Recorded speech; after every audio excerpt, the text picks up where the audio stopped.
This is the original esport racing game. This is iRacing.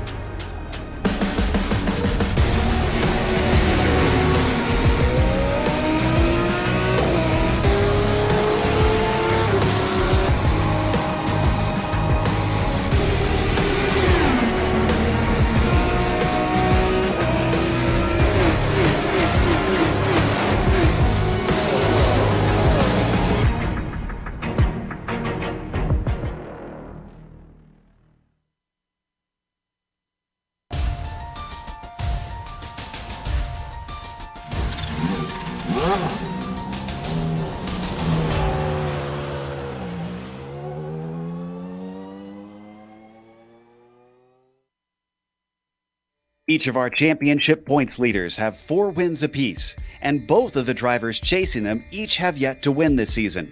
An interesting dichotomy is playing out, but can also easily change today. The Nurburgring's longest possible layout, the 24-hour circuit, lays before the drivers as a new challenge. This series has never run this version of the track before, and it raises a few questions about how it all will work out. Will their prior experience with a regular Nordschleife come to their aid?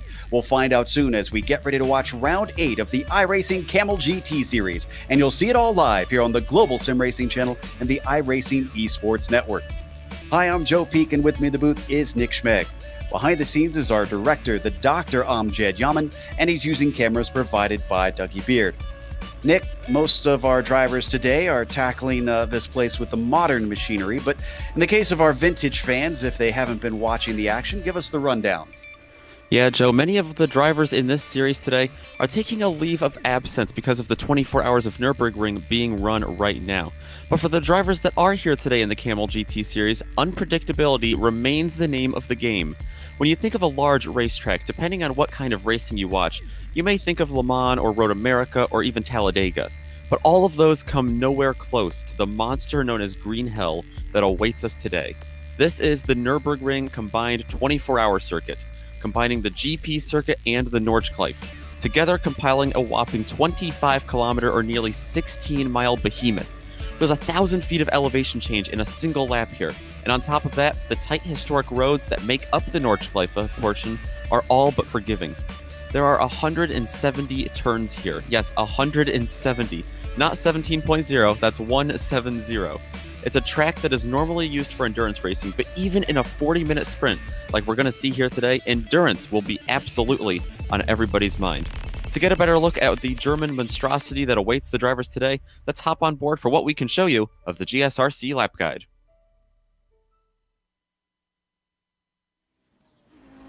All right, we've got Phil Lake in the GSRC Audi, so let's do a lap around the Nürburgring. The Yokohama S provides a great place for overtaking, but you can see just how long the braking distance is in this older car. You've also got to be careful with how tight this chicane is, because drivers might take different lines into here, and you can trip over each other. We don't have time to show a full lap, so jumping up to the Vidal chicane, you can see this is a much quicker chicane than the modern GP course. Don't expect many successful passes into here. But the bigger concern is the entry onto the Nordschleife, where it gives you a rude introduction to what you're in store for. It's easy to get sucked into the wall to the outside if you get back on the power too soon, so watch out. Down the ways you reach Flugplatz. You're going to get a bit of air here, but you've also got to be immediately ready for the double apex right-hander that follows. You'll really pick up speed after that until you hit the Swedish cross. The big crest on turn-in for this fast sweeper definitely tests your bravery. It also makes the braking for Erdenberg incredibly tricky. You might sometimes see pass attempts into here, but they can go horribly wrong. Later on comes Miss Hit Miss, which is named for the way you should attack its 3 apexes. You get no time to rest afterwards because then it's into Defense Valley. If you ask me, this is one of the toughest braking zones of the lap, and the lack of runoff means drivers often wind up in the Armco when they screw it up. One of the more well-known corners is the Lauda Kink. In this car, it becomes a frustrating complication for your braking into Bergwerks. This uphill right-hander is incredibly important because of the long, steep climb that follows. And at the top of that climb is the infamous carousel. The worst possible thing you can do here is try to take too much speed through it and pop out onto the flat. You're likely to slam into the barrier if you do. Later on, you'll get all 4 wheels off the ground at Flansgarden. But like Flugplatz, it chucks you right into a series of fast corners and a long stretch on the throttle. Closer to the end of the lap, you've got the mini carousel. Quicker and shorter than the other one, it can still lure you into attacking it too hard. That leads up to Gallows Hill. This is the most important turn on the circuit. patience is required to avoid getting onto the power too early, but at the same time, you've got to carry as much speed as you can because this dumps you onto the Dottinger Hoa. It's the longest straight on the whole course, and at the end of it is Tiergarten and Hohenrad. It's a set of S's that gradually tighten with each back and forth. In qualifying, you certainly don't want to throw it away here because this is where you finally return to the pit straight at the GP circuit. It's frightening, it's narrow, and it's challenging, but hopefully you've now finished a lap around the Nurburgring.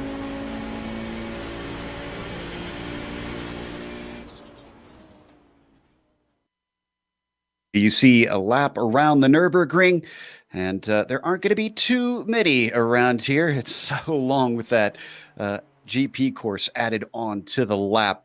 So we've got just a little bit of time to bring you the points. Fabian Gerber up ahead of Phil Lake. Now, initially, Phil said that he was just running, sort of a for fun partial season, and he's actually even been swapping back and forth between the Audi and the Nissan. But he's been doing so well this season that he's still in the hunt for the championship. Iamaki falls down below him after last race, and the top 5 stays as it is, the bottom 2 with Jungluth and Keefe. Let's look at the GTP lights now. Koivisto is up at the top of that. Johnny Bell, David Slee, and Michael Kopak round out your top 4.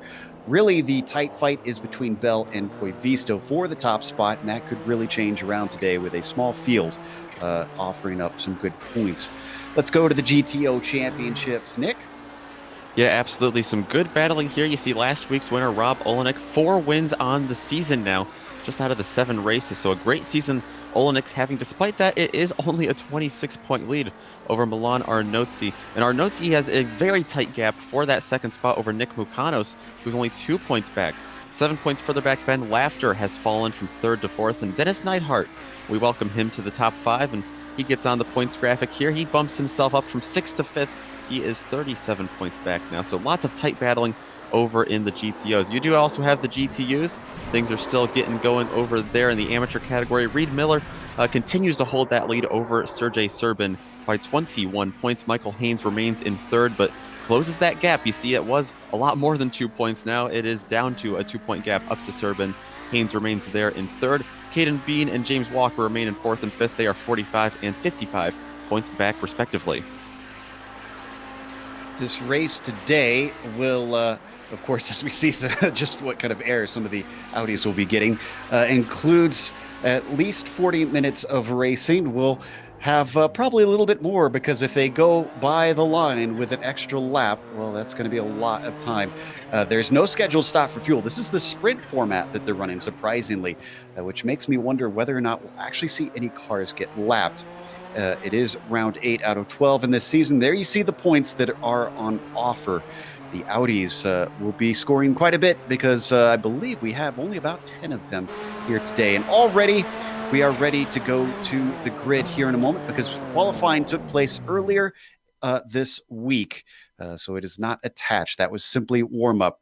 Your grid will be as stands. Fabian Gerber starts on the pole with Justin Albrecht in 2nd place. Ardo Iamaki will be starting in 3rd with Martin Krejcik in 4th. Then it's Fabian Jungbluth down in P5. Luis Emerton starts 6th. And Alex Barroso, a new name here, will be starting 7th. John Keefe joins us once again in 8th. Marc Jean Girard comes back once again in 9th. And Johnny Bell rounds out your top 10. Don Peak is going to try to tackle the green hell from 11th on the grid. And then Michael Dickinson, Nick, will round out our field of Nissans. Absolutely. We only have 9 Audis. You mentioned that small field. Milan Arnozzi is going to lead them to the green flag. He starts 13th overall, or 1st in the Audis. Dennis Neidhart's going to be alongside of him. Riley Thompson, Rob Olenek, and Nick Mukanos will round out the top 5. Then you have Darren Kuhn, Sergey Serbin, Kevin Balthazar, and Michael Haynes just rounding out that 9-car field. It's going to be very interesting to see how that all shakes out today. Once again, you're watching this race on the iRacing Esports Network. If you enjoy this sort of retro content, make sure and subscribe. Not only did we have the Lotus 49s earlier this morning, but now you get to enjoy the Kamel series. Click the subscribe button on their YouTube page and it'll show up in your feed each week. Already we're pacing off down the Dottinger Hoa under Antonius Busch towards the start-finish line. The small field somewhat somewhat attributed to this very track today. They, of course, have the 24 hours of the ring on iRacing, the official 24 hours of the ring for the iRacing service taking place right this moment, has been going on since earlier this morning. Many of these drivers love endurance racing and sports cars, so of course they've hopped over to try and challenge that. It's taken them away, but we've still got enough of that. I think we should have some fascinating racing as they ride behind the Porsche pace car. Coming up to that pit entry, they're going to be released. Will we see any lapping? It'll probably only be once, most likely. Fabian Gerber immediately gets on the power, and he is off and on his way. Looks like Albrecht is going to slot into second, but he's already thinking about first place as he comes to the outside of Gerber, who covers off the inside into the first corner. They all accordion together into the Yokohama S. And though we've got a bit of side-by-side racing, I was going to say it's clean, but Martin Krejcik gets turned around. He eventually gets it back together, but we've got to go to the GTOs. Absolutely. They were single file when they got to the start-finish line, but it was anything but that. 3 wide down into turn 1. Dennis Neidhart comes out on top of that.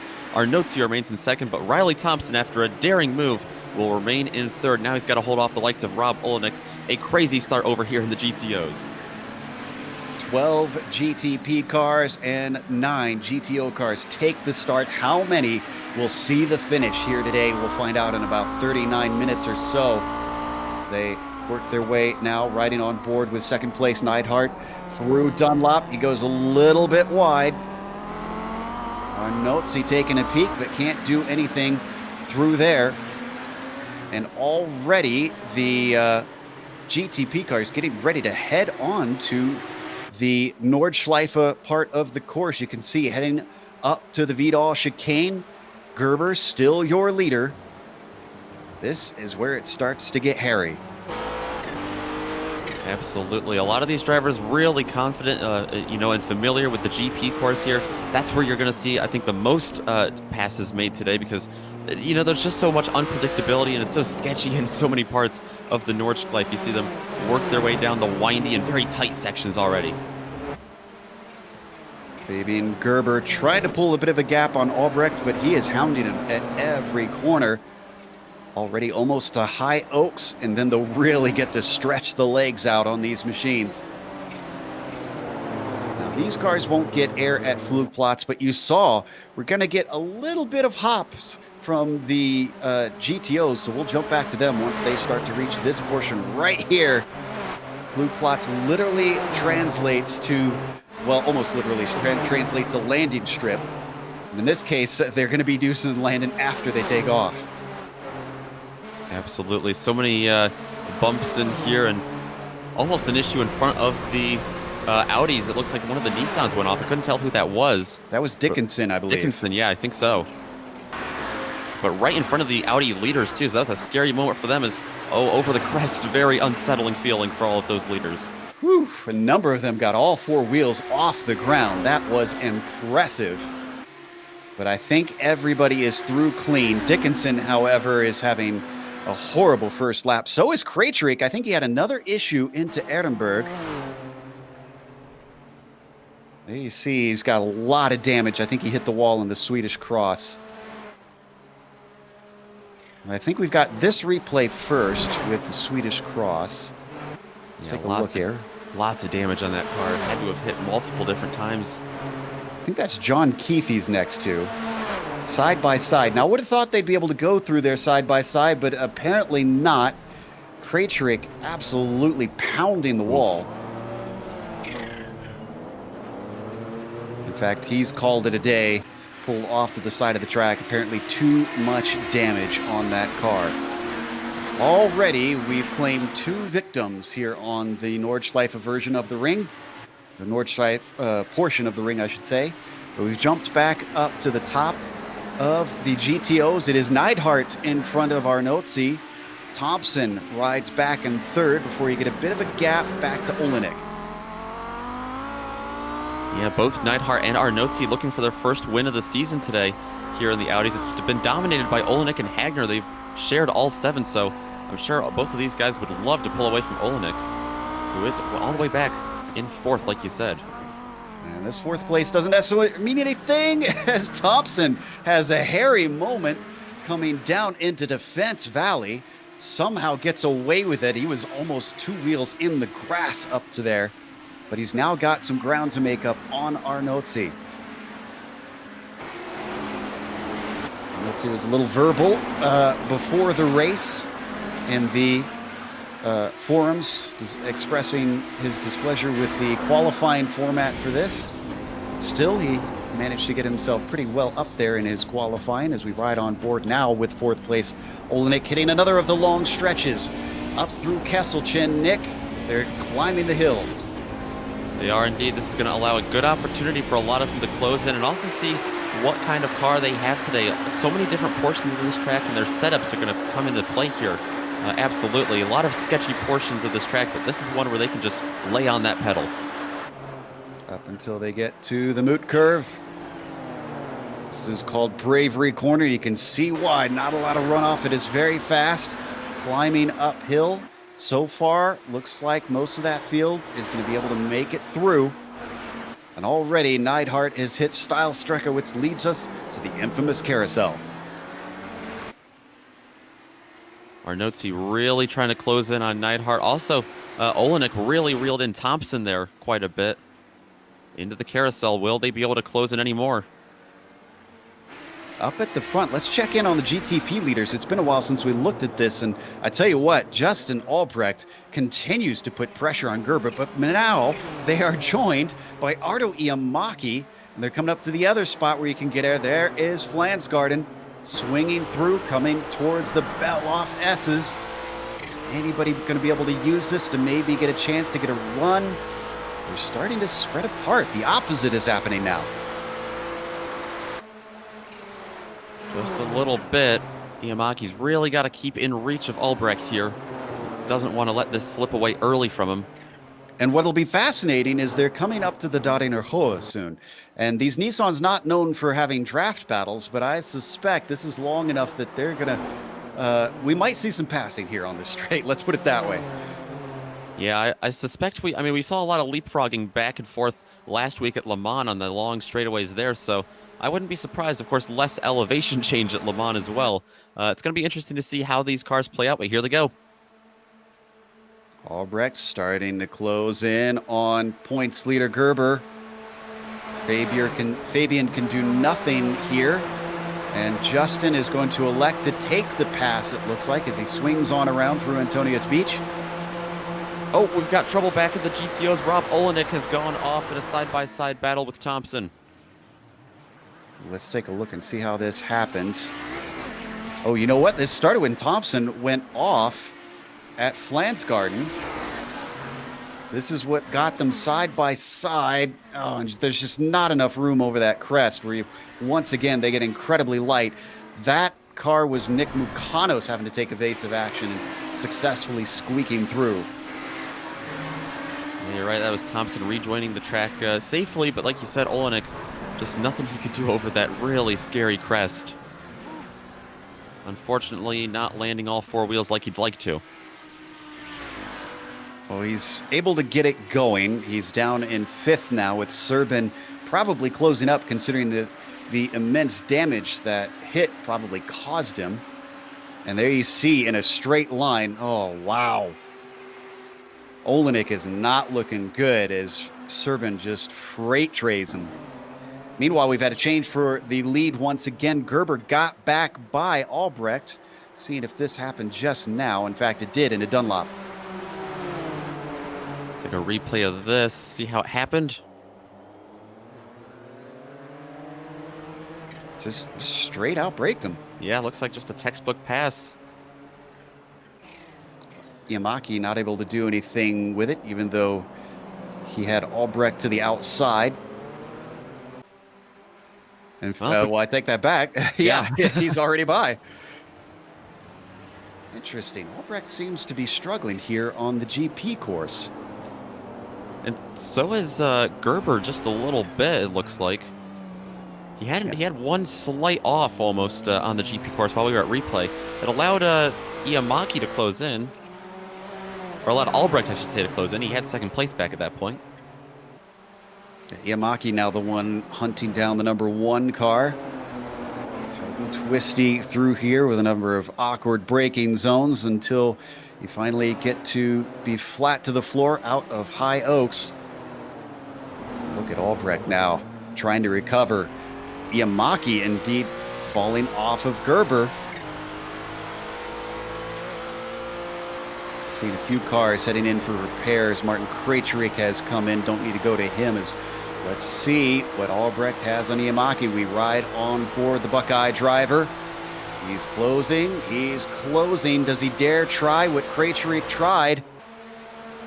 He's going to be the same spot that he was, and he holds the car on course. Yamaki wavering, though. 2 wheels in the dirt, keeps it together as they break for Ehrenberg, but he still loses second place to the number 4. Yeah, you could really see the inexperience just in all of these drivers. With these cars on this track there, Yamaki, one of the most veteran drivers in this series, and still didn't feel comfortable enough to not get over onto that shoulder. Almost lost it himself by doing that. They continue on. Gerber's still your leader. Albrecht up to second now. Yamaki down to third. Let's not ignore Luis Emerton running a very quiet 4th place. He is being chased by Alex Barroso. But Emerton, remember, he started this race in 6th. He's up 2 spots. Not looking too bad.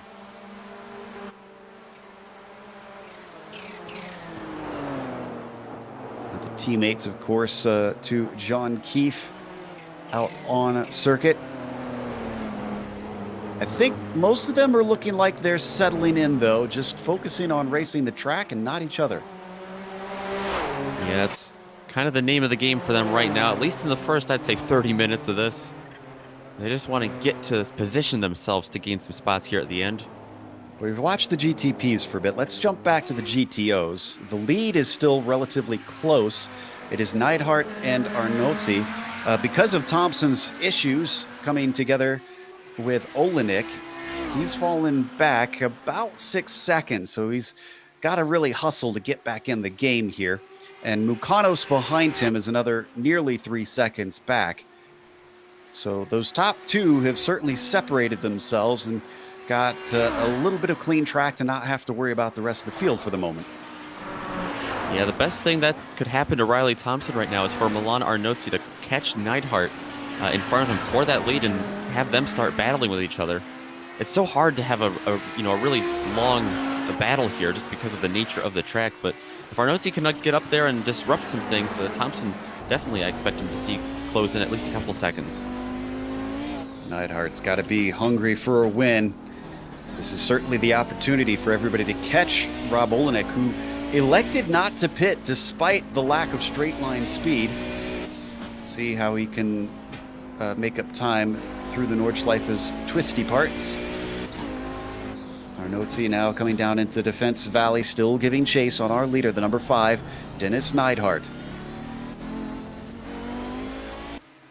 Arnotzi looked really strong on the Grand Prix course. That's where he gained most of this time on Neidhart the last lap around. And don't forget, Arnotzi had the pole over Neidhart in this class, so he might be faster than him and is essentially being held up right here. He's not applying a lot of pressure. Could be that they're simply close on pace. Let's head over to 7th in the prototypes. Haven't put Johnny Bell on screen much yet. Well, he's got John Keefe with him. And then don't forget behind them, Jean Girard. And actually, they've got Don Peake in there too. He's staying in tow. These 3 make their way, these 4 I should say, make their way through the carousel there. Close battle here is John Keefe and Jean Girard there for 9th, or for 8th rather. And this time I actually do have quite a bit of knowledge of at least one driver's experience. I know that Don Peake has run numerous laps around the ring. He and I have certainly competed against each other in hot laps around here, so no surprise that he showed up to see if he can maybe make a difference, having had quite a bit of experience around the green hell. He's certainly putting some pressure on Marc Jean Girard for the moment. Oh, and I spoke too soon. He was definitely catching him, though. he's going to blame me for commentator's curse on that one, I think. Just a little lack of concentration. He can still go, but his car is crabbing badly. Here, down into Brunchen.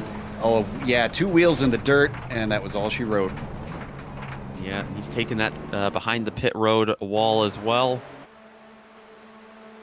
Coming back to the leaders. Here we go again. Gerber being overtaken by Albrecht on the Dodinger Hoa. Now, this worked last time, but then Gerber got him right back in the GP course where we thought he was struggling for a bit. At least on the second half, he certainly seemed to be, as he almost brushed the wall coming off of Hohenron.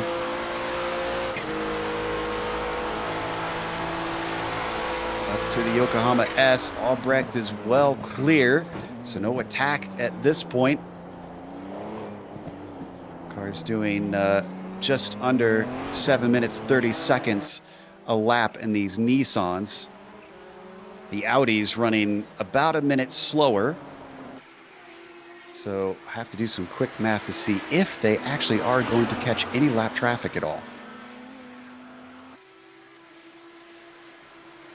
There we see the lead cars down in the GTOs. Neidhart being chased by Arnozzi, but he's left him behind somewhat. It's now 1.3 seconds. He has. We were talking about Arnozzi maybe managing this gap right here, maybe being faster than Neidhart. He had a faster qualifying speed, but it doesn't really transfer to the race from what we're seeing so far. Yeah, his race pace is certainly not looking quite as strong. They come out of the Dodinger Hoa, and even though he's 1.2 seconds back, this should close back up. Let's see what kind of draft these boxy cars are going to offer.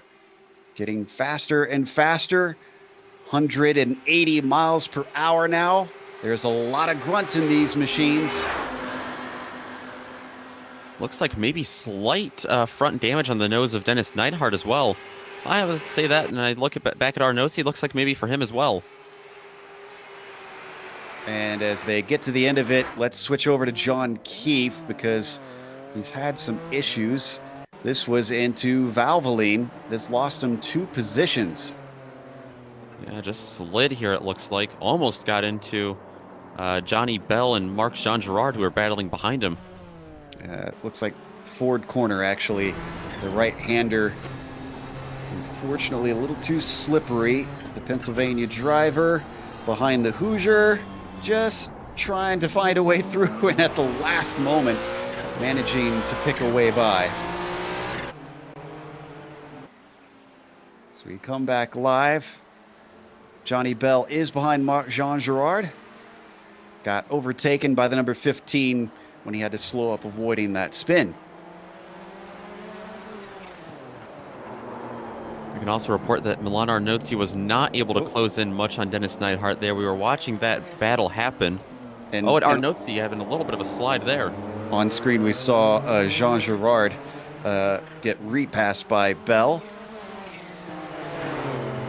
This battle is going to continue. They're fighting incredibly fiercely. Mark not afraid to get right up underneath Johnny Bell's car. Yeah, these two have been nose to tail for practically this entire race. They had John Keefe, like we saw earlier before he went off, in the mix. They had Don Peak as well. It was 4, they've dropped to 2. And attrition playing its role for sure. So Bell now is giving a nice little slipstream to Jean Girard. Through Fluke Platz, down toward the Swedish cross. All right. Is he close enough? He dropped off a little bit. Getting ever closer, but I don't think this is going to be enough unless he's really brave through the Swedish cross. And indeed, he's going to drop back slightly. Jumping up forward, we mentioned Emerton and Barroso were fighting earlier. Well, they haven't separated, but they also really haven't gotten a whole lot closer. The number 11 still chasing the number 10. Yeah, we haven't seen Barroso in this series much recently. Continues to close in as much as he can, like you said. Kind of at a stalemate right now. Coming through the Lauda Kink towards one of the most important corners, Bergwerks. And it's up the hill they go. Kasselchen just holding at about 1.1, 1.2 seconds back. Let's stay with this, but I want to report that Albrecht is starting to stretch away from Gerber. It is now 2.5 seconds, so Albrecht seems to have incredibly good pace here on the Nordschleife portion. Yeah, Gerber really looks like he's struggling, taking a couple different racing lines than Albrecht is as well through the Nordschleife. So many different turns through the carousel. Gerber trying to gain anything he can on him.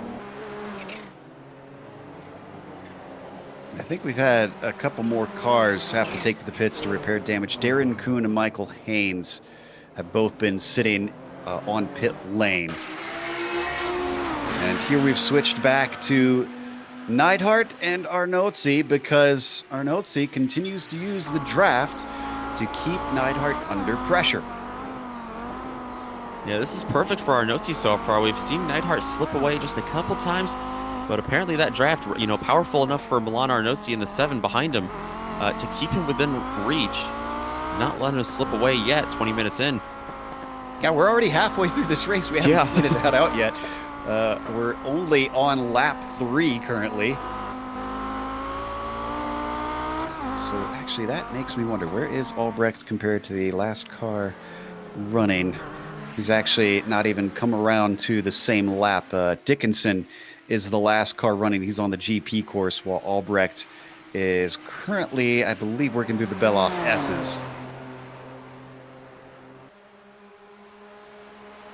And ironically, Dickinson is within his own class. So we were more worried about the GTOs. So as Albrecht works through the mini carousel, another second gained by the number 4. It is 3.2 over Fabian Gerber. And I'd say Gerber is well out of the draft now, so he's not going to be able to pull the same trick on Albrecht that he did on Fabian.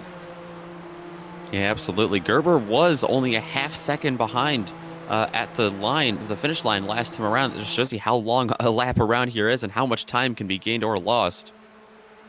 But yeah, you're right. I'm not seeing any kind of draft at all from Gerber onto Albrecht here. Right on board with our leader, looking back, and you can see how much distance they've gained. And just to give you an idea, I said how much grunt the GTOs have. Well, the GTPs also are getting up to 180 miles an hour down that Dottinger Hoa. They are even on top end.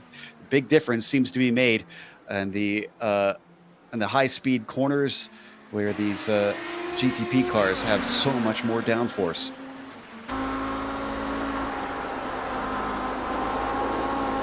Albrecht sets the fastest lap of the race, and I believe that is the first time he's actually had a clean lap, because his first 2 did not appear to count towards that fastest lap.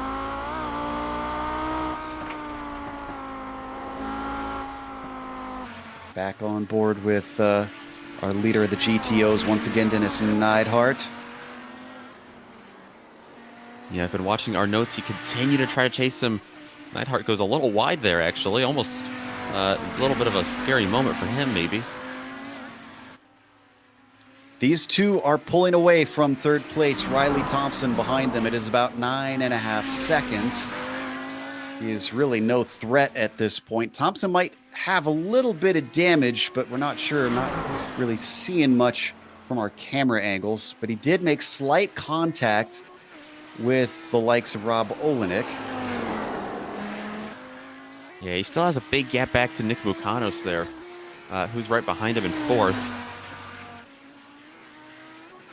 Yeah, about 4.3 seconds that Mukanos has to gain to get up to Thompson.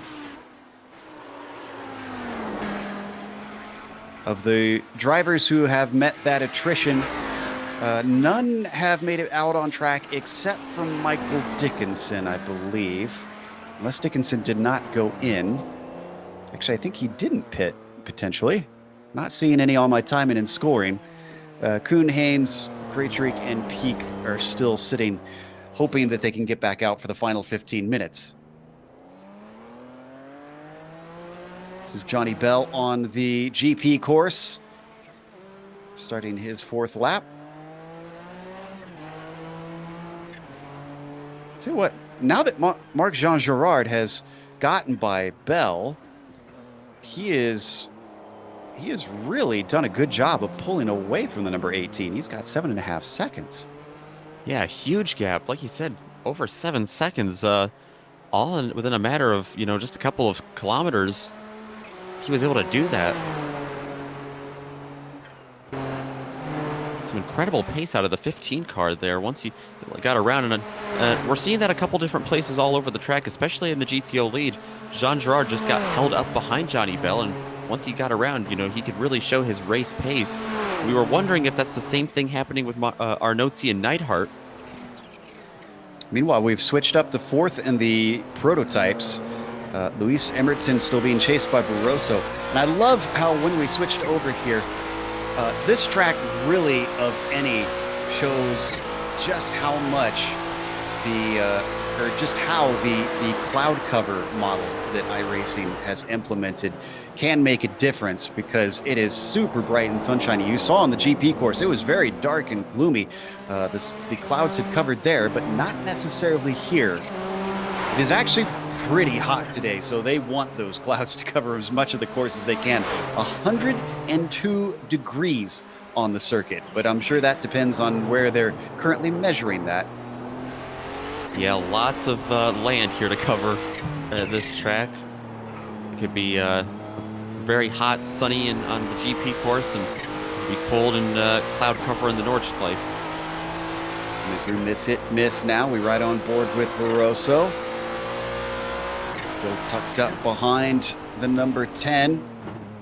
And, and that is Luis Emerton with a big off coming through Defense Valley, having to put 2 wheels on the grass to avoid him. Barroso manages to get by, and they were catching Iamaki. That's what threw me off there when suddenly that incident happened. Let's watch on the replay. There's Iamaki right in front of him, and I wonder if that's what threw off Emerton as well. Just clips the barrier. Very well may have. Emerton has rejoined the track, though, and has really not letting Barroso get away. Oh, Barroso having problems now. He's going to spin back on and just nicked Emerton, it looks like. The Nordschleife taking its toll. Is this maybe too much curb off of it? Let's watch. Yeah, I think so. Looks like the left rear just hooked it. Yeah. Jumped the whole car upwards, and just like that. Now, Emerton's able to keep going. Barroso, though, has taken a tow. So that'll promote Jungbluth, Jean Girard, Bell, and Keefe all up 1 position. Oh, Dennis Neidhart having severe problems as well right now from the lead in the GTOs. The lead changes hands over in the GTO class. This was Flugplatz. All by himself, too. Just a bad landing. Yeah. You know, I think we can forgive drivers for having problems there. There's very few cars and also very few places in iRacing where you actually catch air, at least not on the rallycross side. Yeah, absolutely. And he caught air there like they have, for the entire race there, but it was the landing that just didn't stick. And after that, Emerton had more problems. Looks like he decided the damage was too much, just took a tow. So did Neidhart after another incident later on in the lap. He hit the wall a second time. So now we are down to, I believe, 14 cars left still running. No fit, make that 15. We've got Michael Haynes back out on course after his repairs. And we might as well at this point try and gain a few positions to get it back out there. So that'll promote Milan Arnotzi, like you said, to the lead in the GTO, and it puts Thompson and Mukanos on the podium as well. And Mukanos, we were watching earlier, he is slowly gaining in on Thompson, it looks like. So as this race progresses, it seems like it's going as we kind of expected, to be honest. Now, looking through the stats for this season on the GTOs, let's see, who was the other driver you said who's also won over there? We got Hagner with 3 wins and Olenek with 4. That's right. So that's why I'm not seeing the other wins there on our point sheet. Arnozzi about to join them. He's won before in this series. He's looking to add another notch there. All he has to do is keep steady ahead of Riley Thompson, who we ride on board with Mukanos giving chase. They're just about 1.3 seconds back. He had a phenomenal breakout season last season in the Audis, and this season he's only had 3 podiums in the GTO class. Maybe a little underwhelming coming off of the high from last year. Come back to our notes on screen. That was Thompson we saw ahead of Mukanos going pretty wide through Bergwerks. But it doesn't seem to have cost him too much. Mukanos isn't gaining that steadily.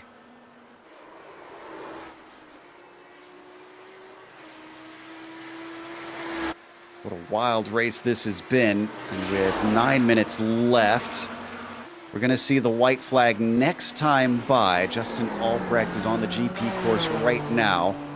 7.5 minutes per lap. Easy math on that one.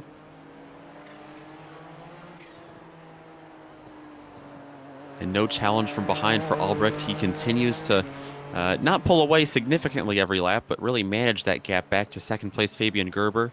And third place Ardo Iamaki, a whole 20-some seconds back. Yeah, I was going to say, that's the difference that the ring makes. How often do we say Ardo Iamaki 20 seconds behind the leaders? Absolutely.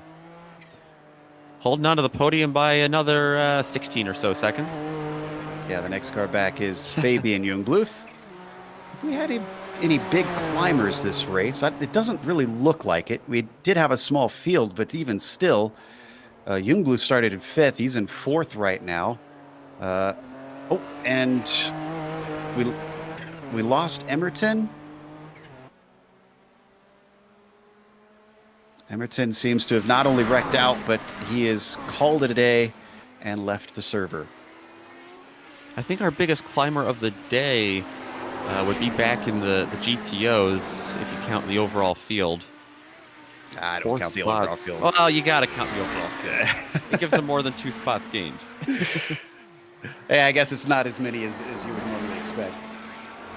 Johnny Bell might be a big climber, 10th to 6th on the GTP grid. Yeah, that is a nice run from him. He's still dealing with John Keefe, though. There you can see in the red and white machine, although Keefe trying to put the power down and the rear tires not agreeing with him. A little bit of wheel spin causes him more ground to have to gain. I think that's one of the reasons we have seen Johnny Bell gain so many spots. He's had to keep, as fast as possible, with Keefe breathing down his neck the entire race. Certainly, and Keefe is no stranger to try and gain positions himself. He's gotten podiums and I believe a rogue win over the years. Not the fastest driver, but sometimes he's able to sneak them in here and there. The Hoosier, we look over his shoulder, chasing Johnny Bell. Battle of the Johns.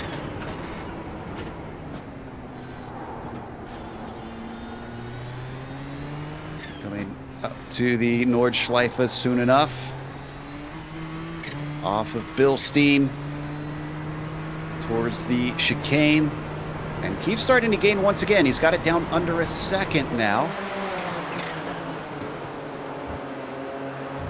Yeah, we saw Keefe with problems earlier, and Johnny Bell was battling with Marc-Jean Girard in front of him. It was a 3-way battle of the Johns, if you include John Girard. True.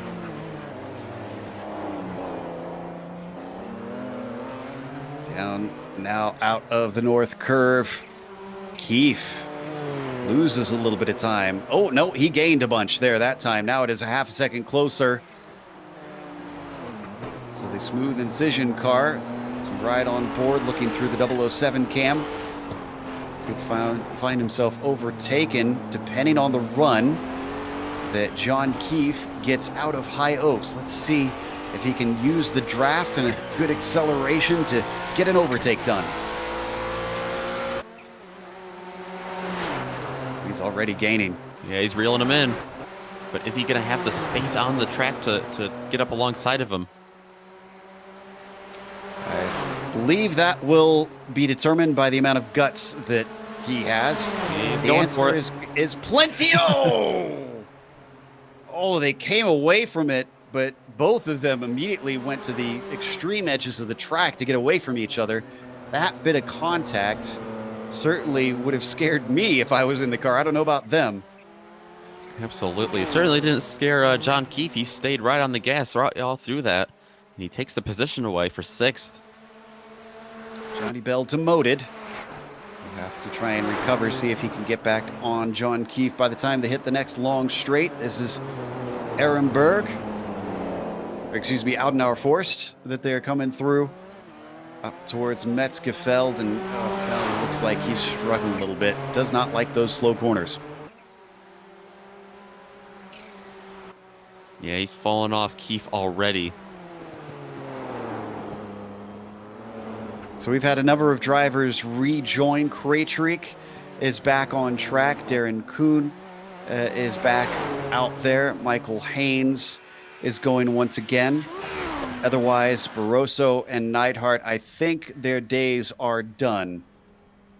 Oh, and Haynes is not happy with his repairs. He's coming back in for more.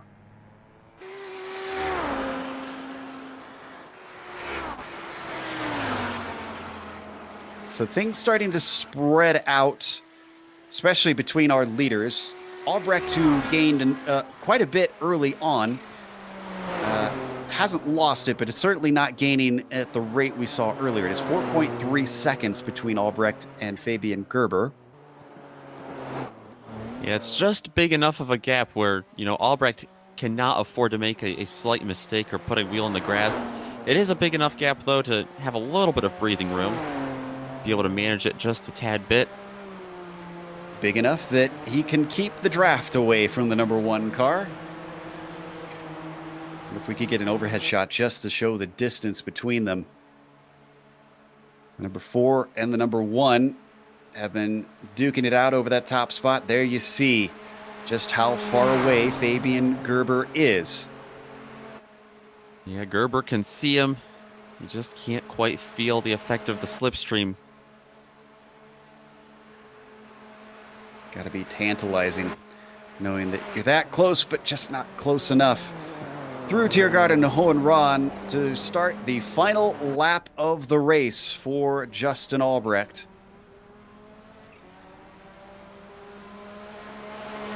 I want to say it's been a long time since we've seen Justin take a win on this series. He's looking awful close today.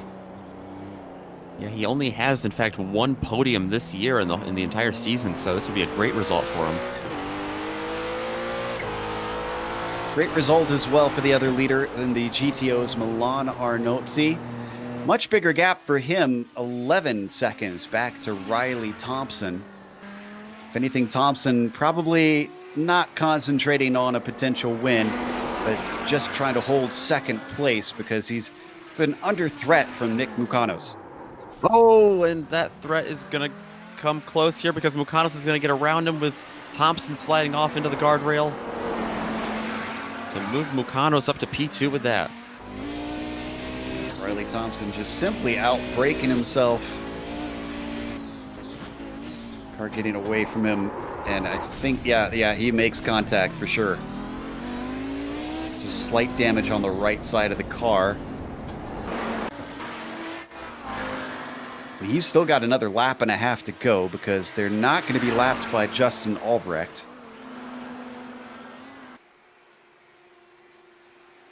In fact, none of the GTOs should be lapped based on pace. They could yet still make mistakes and be caught by the number 4.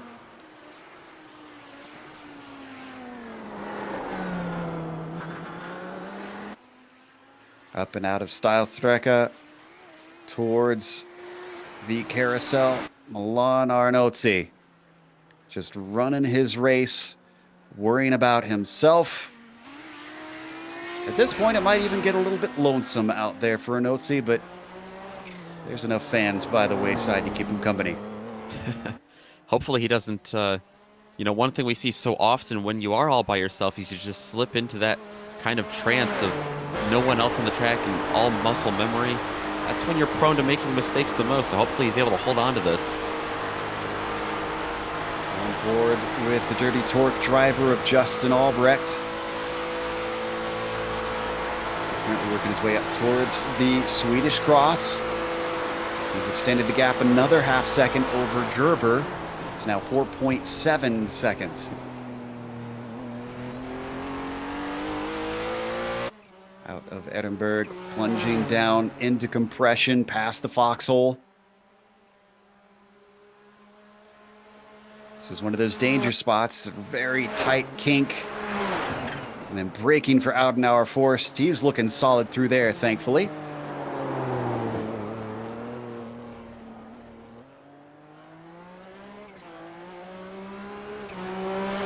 And anybody else that managed to bring their cars back out on track? I do not believe so. Neidhart had an early retirement, of course. Barroso is still in there, so he's not going to be able to bring the car back out to see the checkered flag.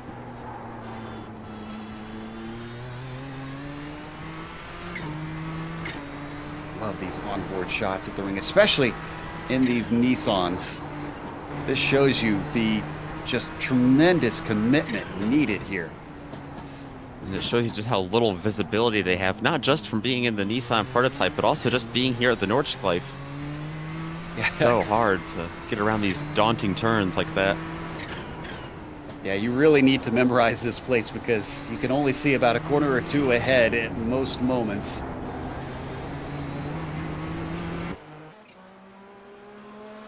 I think this will be a deserving win for Justin. He held in there. As long as he can bring it home, he's going to lead Gerber there, not just on strategy, but also seemingly on pace. Once he used that slipstream to sneak by, he got retaken once or twice, but eventually it all swung in favor of the Buckeye driver. Yeah, absolutely. The cream really rose to the top today in terms of driver talent. Really showed who was fast here and who had the pace, who had the consistency as well. And while Justin Albrecht is just now hitting Stylestrecke, our leader in the GTOs just past the start-finish line, so now Milan Arnozzi starting his final lap, having seen the white flag.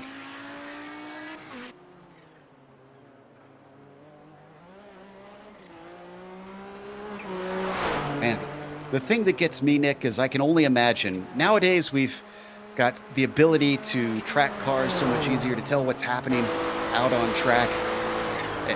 I can only fathom how long it took for news to get back when a driver had an issue or when a significant change happened. You have to either wait for that car to come back through or either someone on the loudspeaker has to get word from around the circuit. Yeah, absolutely. It's only a 16-mile trek back to the steward's office there and by the start-finish line. That's a trip to the grocery store for a lot of people. Oh man, you mentioned the stewards. That you have to wonder too. How much did the drivers get away with out on the circuit? Good point. Good point. I think the only saving grace is that there's not really many places you could cut the course through here. Not that you would survive it, at least. I think the fans had a big voice as well, stationed all around the 170 turns here. Yeah, they wouldn't let you get away with that. All right, so is Albrecht now coming through the Beloff S and hitting Swallowtail. Very few corners of those 170 that he has left to go. He does have to keep it clean, though. 4.5 seconds has stabilized between himself and Gerber, but I suspect that is Albrecht managing the gap. Into Gallows Hill. Onto the long Dottinger Hoa. This is where he finally took the lead and did not look back anymore. Gerber doesn't seem to have any sort of answer. Neither does Iamaki. Some mistakes that we have missed somewhere along the way pushed him all the way back to 40 seconds behind these two. Yeah, he's going to have to be all right finishing third place today. Nothing he can do unless Gerber or Albrecht make a mistake in front of him. That's the story for most of these drivers here in the last lap. They've got a huge gap in between each other. He's hit Hohenron now at this point. It's been a bit since we've seen the number 4 on the top step, but Justin Albrecht is going to be your victor here today at the Nurburgring. Gerber follows him home, 4 seconds behind. Oh, and fourth place might still change. Jungbluth with an issue, I believe Flansgarden maybe? Figure out where this happened. Oh no, this is Swallowtail. Yeah, and it looks like he got just a little extra curbing here on the corner exit. But I don't think he lost any position there. No, and I doubt he will. Even after that spin, he's a minute 23 ahead of Marc-Jean Girard. He's pretty safe. He could spin again if he wanted to. I don't think he'll want to. Milan Arnozzi is currently our leader, but he was 5 minutes behind at the line to Justin Albrecht. So if you needed to go get yourself a snack or a drink, you probably could before you see the winner of the GTOs. Hopefully your fridge isn't a whole 6 minutes away. I want your house if your fridge is 6 minutes away. Your house is probably inside of the Nurburgring if your fridge is 6 minutes away. They do have a castle in there. They do. So, not sure how the internet is in there, but yeah, Artur Iamaki did manage to get third in the end, and Jungbluth comes across the line now, just off the podium. Giving a little bit of screen time there to Arnozzi. He had a little bit of time to be on the screen, though, with his battle we saw with Neidhart. Dennis actually did get back out on track. I thought that he wouldn't return. He wants to see the checkered flag, and that is a racer I admire. Doesn't matter if you won't gain any positions, just the pride of getting the car across the line. looks like it's going to be a 7th place or a 6th place finish for him as well, so not a terrible result. But a missed opportunity as he gets that air over Luc Plotz once more. Now Marc-Jean Girard, who managed to get by not just Johnny Bell, but also John Keefe, comes home with a top 5. I think he'll take this one. He's rated 15th by his iRating, so not a bad job. Absolutely. John Keefe, actually only about 30 seconds. You know you're at the ring when you say only 30 seconds behind. He'll take a 6th place.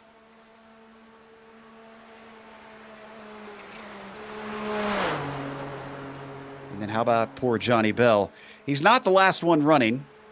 That's Michael Dickinson. Actually, no, I take that back. Oh, we got... Yeah, Krejcik actually even came back out. Yeah. So he's going to try and finish this lap. A number of our drivers just wanted to get to the line. Keefe comes across, and Johnny Bell is also going to finish in his GTP machinery. And then it's a whole more 2-minute wait before we get another finisher. And that will be our winner in the GTO unless something drastic happens. Mukanos is within 11 seconds, so Arnozzi does have to bring this home. He's a little more than halfway through. Remember I said they had to take into account in case it's more than 40 minutes. These GTO cars especially. This is, what are they going to be up to? About 50 minutes of racing? What an idiosyncratic track. Things you don't have to deal with or think about anywhere else. Absolutely. It's a whole different dynamic, whole different style of racing here. May it last for a long, long time. This is a carryover from a era of racing that was very, very different. As dangerous as it may be, it gives us thrills, and they've improved that safety, thankfully, so that we can continue here. As finally, Arnotzi out of the mini carousel. Up next, Gallows Hill, and then on to the Dottie Nerhoa. He can stretch the legs out for the final time.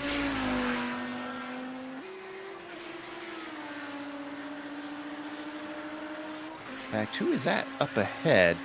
Darren Kuhn. Like Kuhn, yep. He's 2 laps down, so he is not really a concern.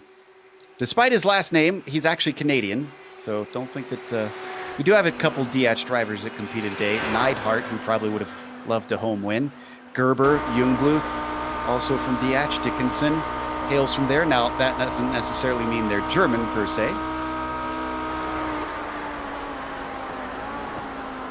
Arnotzi, the last few set of S's, slowing the car up and onto the throttle, onto the GP course. Give Milan Arnotzi his first win of this season. Across the line for the victory at the Nurburgring. There's no battles behind them, so we need a little bit of a break here on the mic instead of waiting a whole nother few minutes for more cars to finish. So let's take a quick break here on the Global Sim Racing channel. We'll come back with the official results and possibly interviews today. We're not sure. We've had some technical problems. We'll see. But on screen, you're going to see all the upcoming races here on the GSRC.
Welcome back to the Nurburgring. Don't take off just yet to go to the 24-hour coverage, because we need to give you not just the results, but it looks like we might actually get some interviews in today as we got some of our problems sorted out.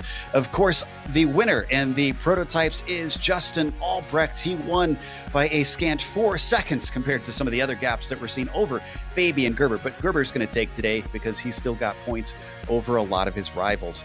One of those being Ardo Iamaki. We found out what happened to him. It wasn't any mistake that he made. He just got damage from the circuit itself. The bumps hit his car just wrong and unfortunately cost him pace. That's why he was so far behind. Fabian Jungbluth eventually got to the line in 4th, and then Marc-Jean Girard followed him to a top 5. John Keefe with a 6th place finished ahead of Johnny Bell, and then we get to the GTOs. Nick? Yeah, that's where we will find Milan Arnozzi, who will come across the line in 8th overall. But first, in the GTOs, his first GTO win of the season. Nick Mukanos be right behind him. He was also looking for his first win with Riley Thompson there in 3rd. Further back, we've got Sergey Serbin and Rob Olenek. They are the only Audis to finish on the lead lap. A lap down, Kevin Balthazar. Further back, Dennis Neidhart, Darren Kuhn, and Michael Haynes. Further down along, you can see there all the GTPs mixed in as well. Yeah, those are all the GTPs that had serious problems and had to get repairs. The driver who didn't get repairs and did manage to finish on the podium is Fabian Gerber. And as we pull him into the booth, Fabian, we were a little bit surprised based on the qualifying that Justin looked faster than you. Did you experience something similar to Ardo where you got damage that we couldn't see?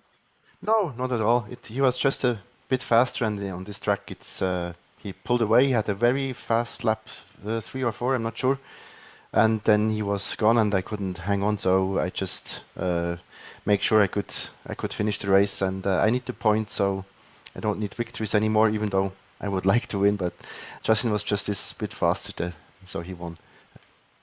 He did a great job. Yeah, obviously a forward-thinking driver. Speaking of thinking forward, are you racing with a team at the 24 Hours, the iRacing 24 Hours today, or is this it for your ring experience?